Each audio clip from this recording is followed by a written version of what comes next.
Sabi nila, kapag may nawala sa buhay mo, huwag kang malulungkot at mawawalan ng pag-asa dahil siguradong may mas magandang kapalit yun. Pero paano kung hindi ka pa handang tanggapin ang kapalit? Ako nga pala si Ellen, 29 years old. Sana sa kwento kong ito ay marami ang ma-inspire ng mga listeners. Kung tutuusin, simple lang ang buhay ko, pero pakiramdam ko nasa akin na ang lahat. Kapos man sa pera, pero busog naman ako sa pagmamahal ng aking asawang si Bert. Masipag at napakalambing niyang tao, kaya naman sobra-sobra ko siyang mahal.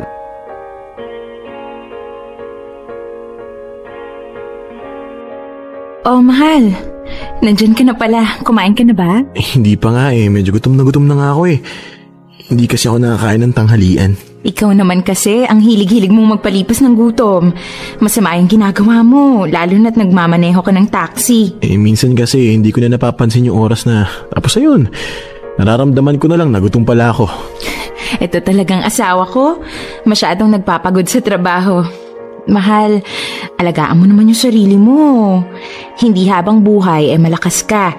Dapat inaalagaan mo yung sarili mo. Trabaho ka ng trabaho, tapos bigla ka na lang magkakasakit. Di wala rin yung pinag-ipunan mo kasi sa ospital lahat napunta. Nandyan ka naman Aalagaan mo ako, di ba? Ikaw talaga? Porket nandito ako, hahayaan mo na magkasakit ka. Sige, ganito na lang. Babaunan na lang kita ng lunch, tapos ng merienda na rin. Dapat pag uwi mo dito, ubus lahat yan, ha? Ikaw talaga. Ginawa mo na naman akong bata. Kesa naman magkasakit ka. Saka wala pa naman tayong baby, kaya ikaw muna yung baby ko. Wala ka pa rin bang nararamdaman? Ilang buwan na tayong sumusubok na magkaanak ha? Wala pa nga Ewan ko ba? Sa lahi naman namin, mabilis mabuntis. Yung ate ko nga, twins pa nga yung mga anak niya. Tapos yung pinsan ko naman, ang bilis din niyang nabuntis. Pero tayo, wala pa rin. Mahal, hindi kaya may problema na ako kaagad? Ikaw agad? Hindi ba pwedeng ako muna? Ewan ko. Naiinip na kasi ko Gusto ko na ng baby, mahal. Gusto ko na magkaanak tayong dalawa. Baka naman kasi hindi pa ito yung tamang panahon para magkaroon tayo ng anak. Baka gusto muna ng Diyos, tayong dalawa muna. Gusto ko na kasi. Bakit ikaw? Ayaw mo pa ba? Siyempre gusto ko na. Kaya nga kita pinakasalan kasi ikaw yung gusto ko maging ina ng mga giging anak ko. Ang iniisip ko lang, baka kasi hindi pa ito yung tamang panahon para sa atin. Pero hindi ibig sabihin nun, ayaw ko na. Hindi ka pa ba naiinip? Medyo naiinip na rin. Sa edad ko ba naman to, diba? Mahal, ang mahalaga naman yung masaya tayo nagsasama. Yung mahal natin yung isa't isa. Kasi kapag yun nakita ng Diyos, may isip niya na, itong mag-asawang to, karapat dapat bigyan sila ng isang mapagmahal na anak kasi nagmamahalan sila. Ganun. Sige na nga. Sa ngayon, ikaw muna yung aalagaan ko. Yon. Huwag kang mawalan ng pag-asa. Malay mo bukas. Buntis ka na agad, di ba? O kung gusto mo, gawa na tayo ngayon. Sandali, maliligo lang ako para mas maganda. Mahal, maraming salamat sa lahat sa pag-aalaga sa akin at pag-iintindi. Kahit na ganitong buhay lang ang meron tayo, hindi mo pa rin ako iniiwan. Bakit naman kasi kita iiwan? Alam mo naman na mahal kita, di ba? Ang mahalaga naman, yung nakikita ko na nagpupursige ka para magkaroon tayo ng magandang buhay. Okay na sa akin yun. Ang swerte ko talaga kasi ikaw yung napang-asawa ko. Pero mabait, maganda, at masarap pang magluto. Ibang klase ka talaga, mahal. Basta ito lang din ang palagi mong tatandaan, Nandito lang ako para mahalin ka. Kahit ano pa man mangyari, sa'yo lang tong puso ko. I love you. I love you too, mahal. Parehas kaming sabik ni Bert na magkaanak. Gusto na rin kasi namin na bumuo ng isang masaya at buong pamilya. Alam ko na magiging isang responsableng tatay si Bert sa mga magiging anak namin. Ganon din kasi siyang tao, matyaga, at kahit anong hirap, gagawin niya para lamang mabigyan ng magandang kinabukasan ng pamilya niya. Ilang buwan pa ang lumipas, ay sa wakas, tinupad na rin ng Diyos ang hiling naming mag-asawa. 4 weeks pregnant na pala ako nang magpa-check up ako. Halos wala na akong ibang mahiling na mga oras na yon dahil mabubuo na rin ang inaasam-asam naming pamilya. Pero may mga pagkakataon na kung talagang hindi talaga para sa'yo, wala kang magagawa kundi tanggapin na lang yun. After 2 months, sinabihan kaming mahina ang kapit ng baby namin, kaya kailangan kong magdoble ingat. Pero isang araw ay bigla akong dinugo at sinugod sa ospital. At doon nalaman namin na nakunan ako. Gabi-gabi ay wala akong ibang ginawa kundi ang umiyak na lang. Sa mga panahong yun, wala akong ibang makaramay kundi si Bird.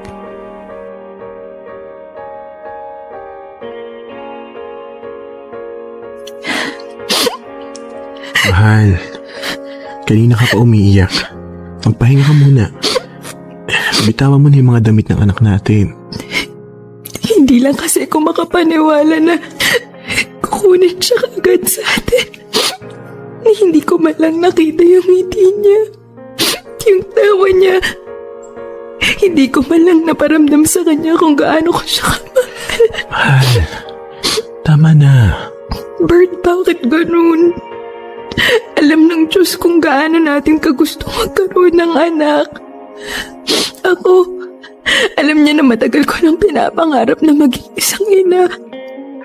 Nang dumating si Cindy sa buhay natin, akala ko, yun na yung pagkakataon ko. Pero agad din siyang kinuha. Mahal, isipin na lang natin na hindi si Cindy yung para sa atin, di ba? Alam mo naman na marami ang naging komplikasyon niya. Kaya kaysa sa mahirapan siya, kinuha na lang siya ng Diyos. Wala ba siyang tiwala sa atin? Anak ko yun eh. Kahit anong gawin ko, para lang gumaling siya. Lahat ng pintuan kakatukin ko para lang gumaling si Cindy. Hindi man lang niya ako binigyan ng pagkakataon na gawin yung responsibilidad ko bilang ina. 2 araw ko siyang nahawakan, Bert. 2 araw lang. Tama na. Nandito lang naman ako eh. Tama na. Isa lang naman yung pinapanalangin ko. Yung makasama yung anak ko. Yung mapalaki siya ng mabuti. Naging masama ba akong tao? Hindi naman, diba? Helen, huwag mong sabihin yan. Tama na. Pero bakit hindi niya sa akin binigay yung anak ko? Yun lang naman yung dinadasal ko, yung makasama si Cindy. Pero wala na. Wala na yung anak ko.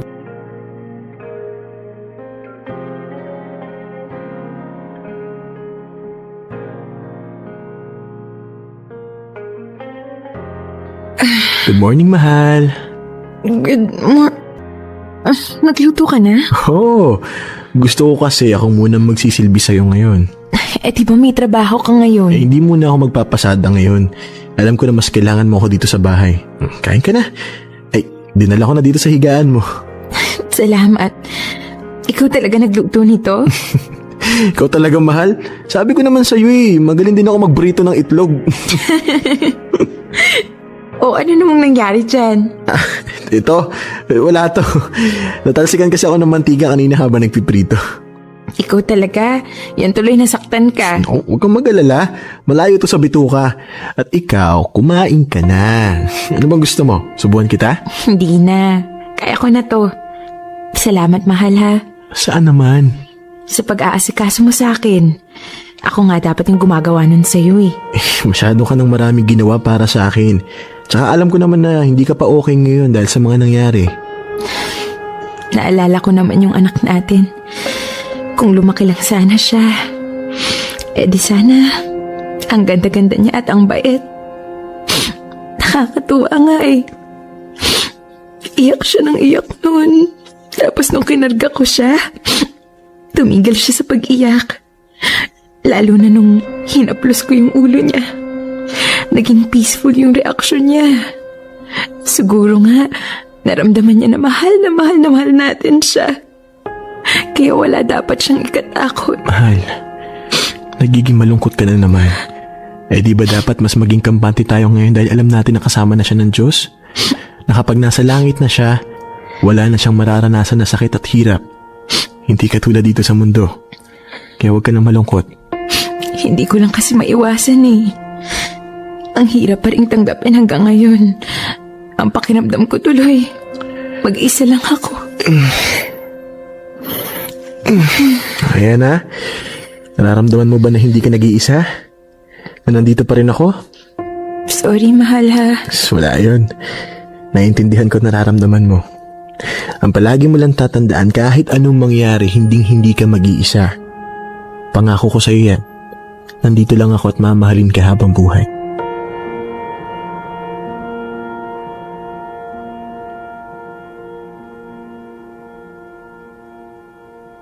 Si Bert ang naging lakas ko para malagpasan ang pagsubok na yon sa aming buhay. Dahil sa pag-aalaga niya, unti-unti ako naging maayos. Natuto na ako ulit ngumiti at maging masaya. Sa nangyari sa amin, alam kong mas minahal namin ang isa't isa.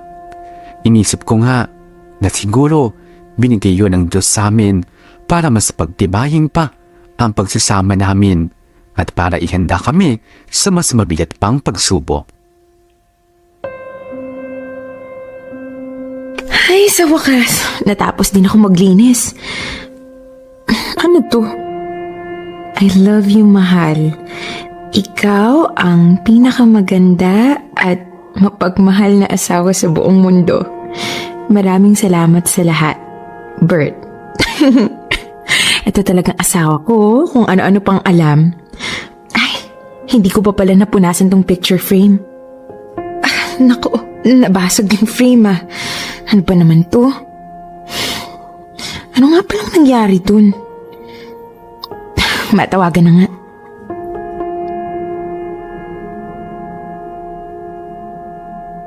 The subscriber cannot be reached. Please try again later. Teka, bakit nakapatay yung phone niya? Hindi naman to nagpapatay ng phone eh. Teka, susubukan ko nga ulit.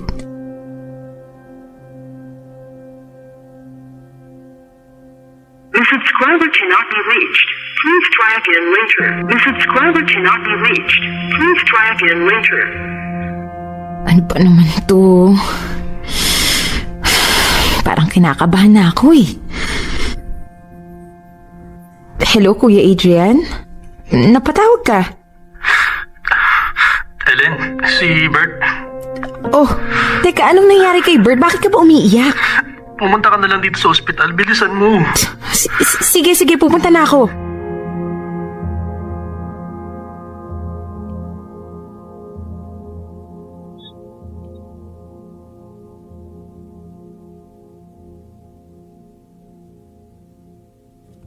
Paging Dr. Di Pasupil. Dr. Di Pasupil, please proceed to the emergency room. Kuya, nasan si Bert? Okay lang ba siya? Nandito siya. Kuya, niloloko mo ba ako? Morgue to eh. Anong klaseng biro to?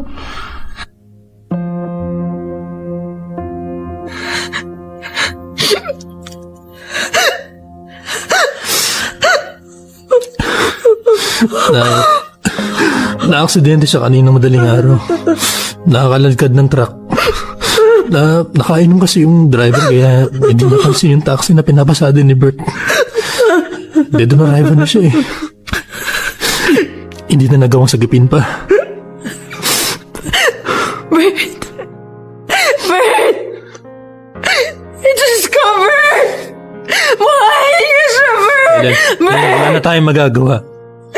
Hindi pwedeng mangyari to. Bert, gumising ka! Parang awa mo, no? Nangako ka, diba? Diba ang sabi mo sa akin? Ang sabi mo sa akin, hindi mo ako iiwan. Ikaw yung buhay ko. At hindi ko kaya mawala ka sa akin. Huwag mong gawin sa akin to. Bert!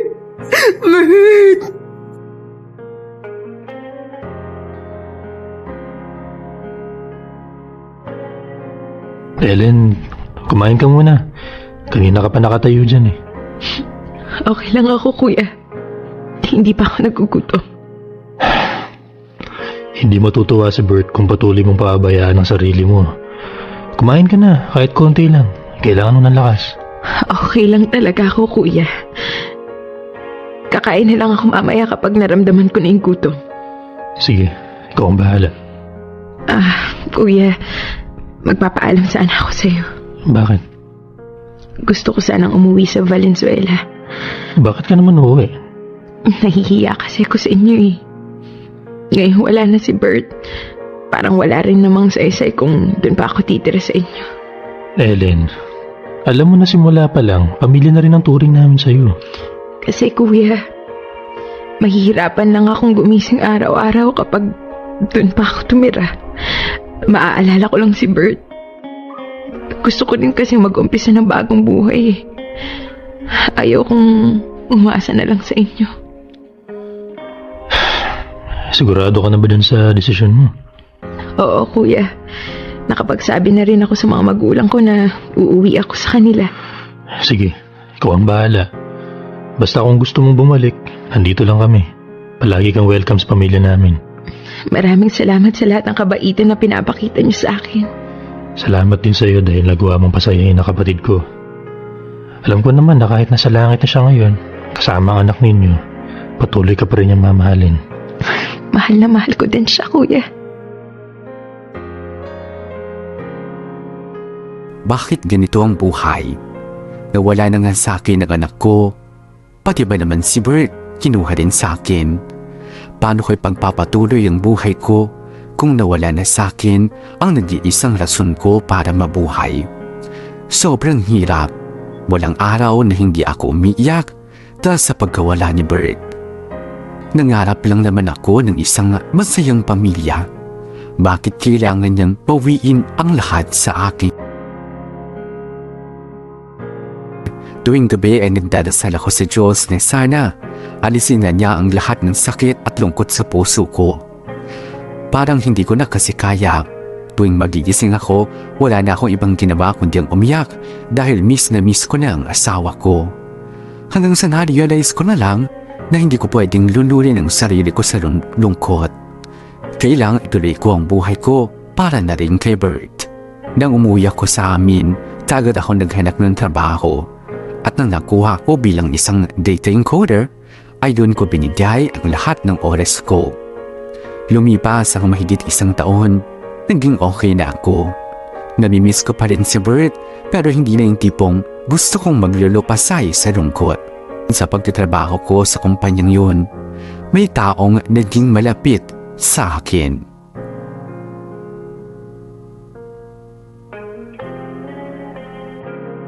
Hi, Ellen. Oh, Alan. Anong meron? Wala lang. Busy ka ngayon ah. Baka naman gusto mong mag-lunch. Ha? Lunch na ba? Opo. Ikaw talaga, napaka-workaholic mo kasi. Pati yung oras ng pagkain, nakakalimutan mo na. Ang dami ko pa kasing ini-encode eh. Mauna ka na lang. Hindi ka kakain? Hindi na. Kailangan ko kasi itong tapusin. Oh, bakit mo pinatay yung computer ko? Eh kasi hanggat hindi yan nakapatay, alam ko hindi ka rin kakain. Kaya halika na. Wala akong pera. Ikaw? Walang pera? Kailan pa nangyari yun? Ang tipid-tipid mo kaya. Pero sige, halika. Libre kita ng lunch.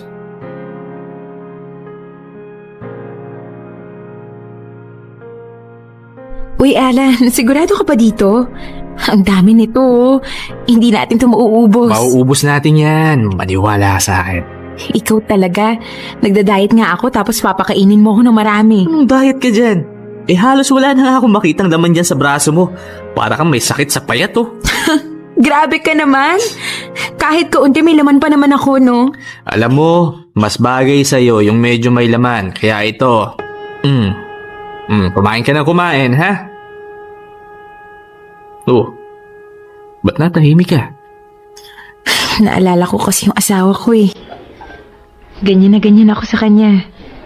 Hindi ko siya pinapaalis ng bahay hanggat hindi ko makain ng agahan at walang baon. Madali kasi yung magkasakit eh. Ilang taon na nga ulit siyang wala? 1.5 years. Mhm. Pero alam mo, hanggang ngayon, namimiss ko pa rin siya. Naisip ko nga, paano kung buhay pa siya? Ano kaya yung magiging buhay namin? Eh di mas masaya ka ngayon. Tsaka, normal yan pakiramdam mo. Ikaw, kumusta kayo ng ex-wife mo? Ayun, okay lang. Civil kaming dalawa. Kapag may activity sa school yung bata, sabay kaming pumupunta. Buti hindi nalilito yung bata.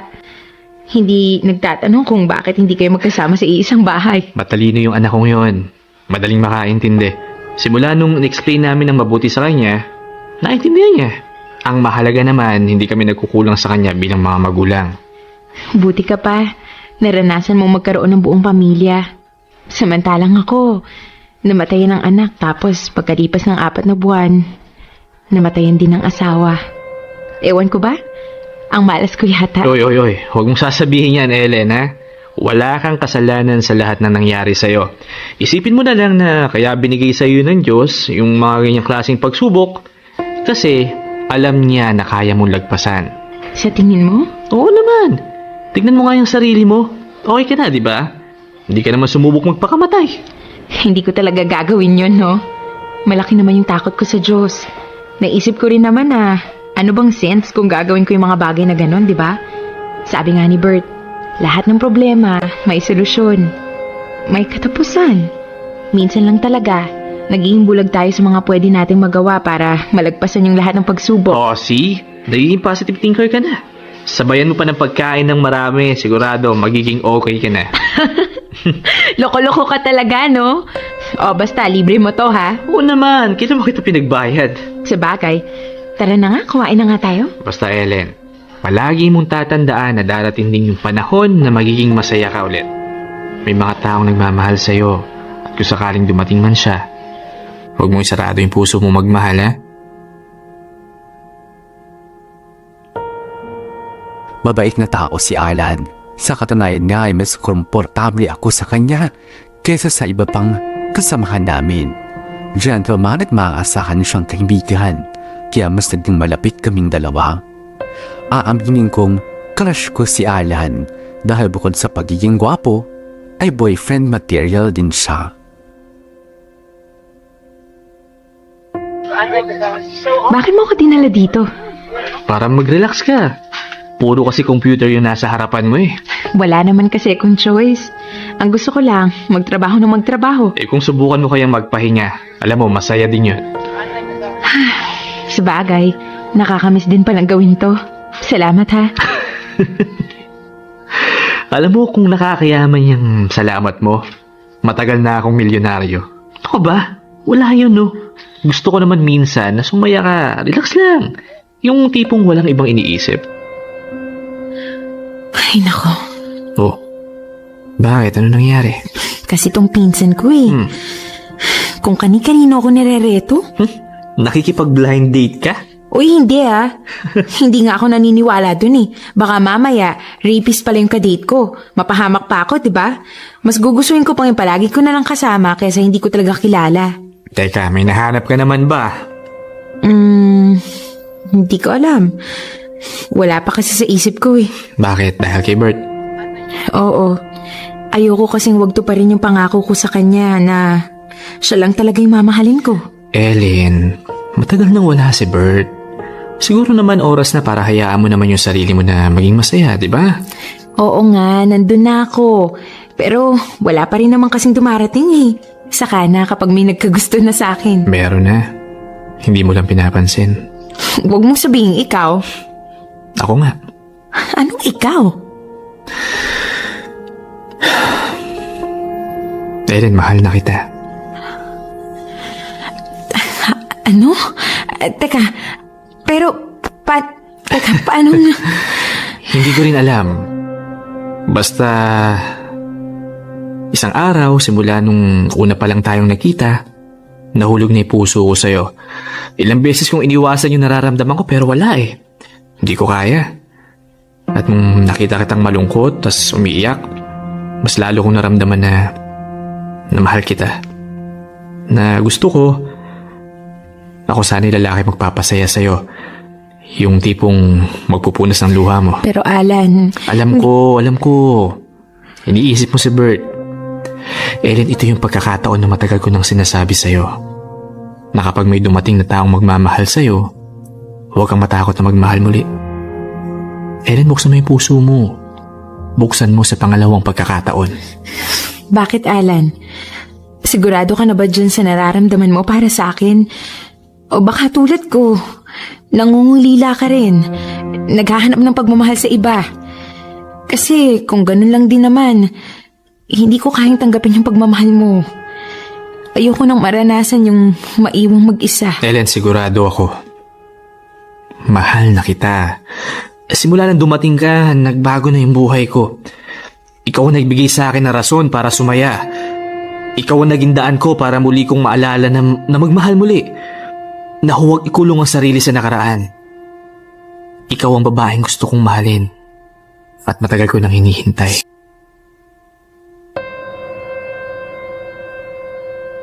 Alan? Anong ginagawa mo dito? Umaakit ng ligaw. Alan, ano ba?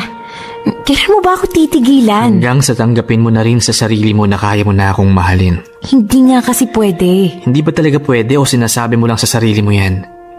Ellen, kahit isang pagkakataon lang, pagbigyan mo naman ako. Papatunayan ko sa'yo na mahal kita. Hindi pa ako handang magmahal, Alan. Pues maghihintay ako. Kahit gaano katagal, wala akong pakailam kasi totoo yung nararamdaman ko sa'yo. Tanggapin mo rin sa sarili mo na may karapatan ka pa rin mahalin. At ako yun, Ellen. Ako yung magmamahal uli sa'yo ng sobra. Hindi ko hihilingin kahit kailan napalitan si Bert dyan sa puso mo. Pero ang hiling ko lang kahit minsan, pansinin mo naman yung pagmamahal ko para sa'yo.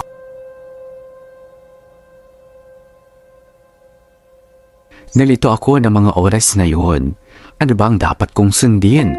Ang isip ko na nagsasabing, hindi pa ito yung tamang oras para magmahal ulit. Huwag puso ko na unti-unti na rin nagmamahal kay Alan. Sa tuwing mararamdaman kong mahal ko na nga siya ay nakukonsensya ako. Pakiramdam ko kasi ay nagtataksil na ako kay Bert. Hindi ko na nagagawang tuparin ang mga pangako namin sa isa't isa.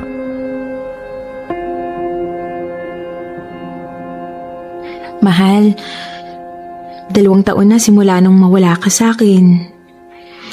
Alam mo, nung nawala ka, akala ko hindi ko makakayanan ang lahat eh. Sobrang sakit. Kasi 'di ba, nangako ka sa akin na hindi mo ako iiwan. Pero wala eh. Hindi na kita kasama ngayon. Sobrang miss na kita. Kung bibigyan lang ako ng Diyos ng isa pang pagkakataon, hihilingin ko sa Kanya na kahit isang saglit lang, makasama kita ulit. Kahit isang minuto lang, mayakap kita. Kasi Bert, hanggang ngayon, hirap pa rin ako. Kung pwede lang ulitin ang lahat, sana mas pinaramdam ko pa sa'yo kung gaano kita kamahal.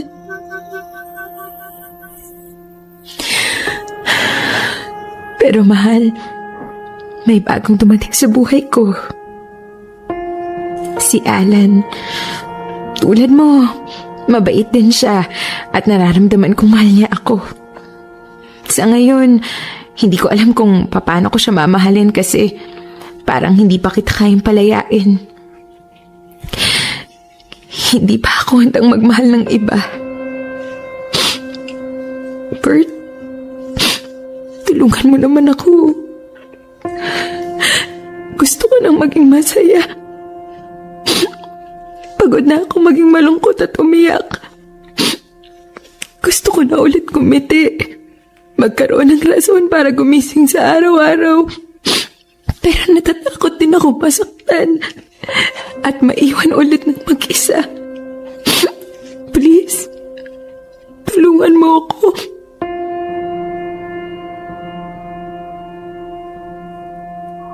Ellen?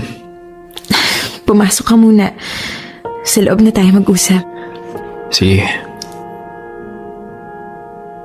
Ano yung sasabihin mo sa akin? I'm sorry, Alan. Alam kong nagawa kitang paasahin dahil pumayag akong suyuin mo ko. Pero kasi sa ngayon, hindi pa talaga ako handa. Pwede ba ako magtanong sa'yo? Kahit minsan, naisip mo rin bang mahal mo rin ako? Mabuti kang tao, Alan. At hindi mahirap mahalin ang isang tulad mo. Oo, inaamin ko na unti-unti na rin nahuhulog ang loob ko sa'yo. Pero gusto ko muna kasing siguraduhin na wala nang sakit sa puso ko. Na alam ko na sa sarili ko na kaya kong magmahal. Yung pagmamahal na hindi dahil sa nalulungkot lang ako. Ayaw kong dumating sa punto na baka ma-realize ko na ginamit pala kita para makalimot lang ako. Ellen, kung yun lang ang iniisip mo, wala yung kaso sa akin. Handa akong tanggapin ang lahat sa'yo. Ayoko, Alan. Ayokong maging unfair sa'yo. Karapatan mo ang mahalin ng totoo na walang ibang dahilan. Gusto ko munang ayusin yung buhay ko, Alan. Pwede naman kitang tulungan eh. Magtulungan tayong dalawa. Magagawa mo pa rin naman yung kahit kasama mo ko. Pangako ko sa'yo kahit kailan hindi ako magiging hadlang sa'yo. Hindi pa ito yung tamang oras para sa atin. At kung talagang nakatadhana tayo para sa isa't isa, magiging tayo din sa huli. Ayokong magmadali dahil tayo rin naman yung mahihirapan eh. Ang masasaktan. Sa ngayon, kailangan muna natin magpaalam sa isa't isa at hintayin yung tamang panahon para magmahal tayong dalawa. Man, Ellen, please. Huwag ka naman lumayo sa akin. Ikaw ang nagsabi, di ba? Unti-unti mo na rin akong minamahal. Yun ang gamitin natin para magsimula. Ito yung pagkakataon na hihingin ko sa'yo. Intindihin mo yung sinasabi ng puso't isipan ko. Hindi ko ginagawa to dahil sa hindi kita mahal. Ginagawa ko to dahil mahal na mahal kita. At ayaw kitang masaktan, Alan. Alam ko, magagawa mo ring tanggapin ang lahat. Pangako ko sa'yo, kapag okay na ako, kapag sigurado na ako sa nararamdaman ko, babalik ako sa'yo. Babalikan kita. Alam kong maraming magsasabi na sinayang ko ang pagkakataon na maging masaya ulit. Pero ayoko naman kasing pumasok sa isang relasyon kung hindi pa ako sigurado sa nararamdaman ko. Ayokong maging rebound si Alan. Gusto ko kasi na kung sakaling magiging kami talaga, ay wala na akong pagdududang mararamdaman. Yung tipong magagawa kong ibigay sa kanya ang pagmamahal ko ng buong buo. Pakiramdam ko kasi ay hindi pa ako handang pumasok sa isang relasyon. Maraming salamat sa pagbibigay oras na basahin ang liham kong ito. Sana ay may natutunan kayong lahat sa kwento ng buhay ko.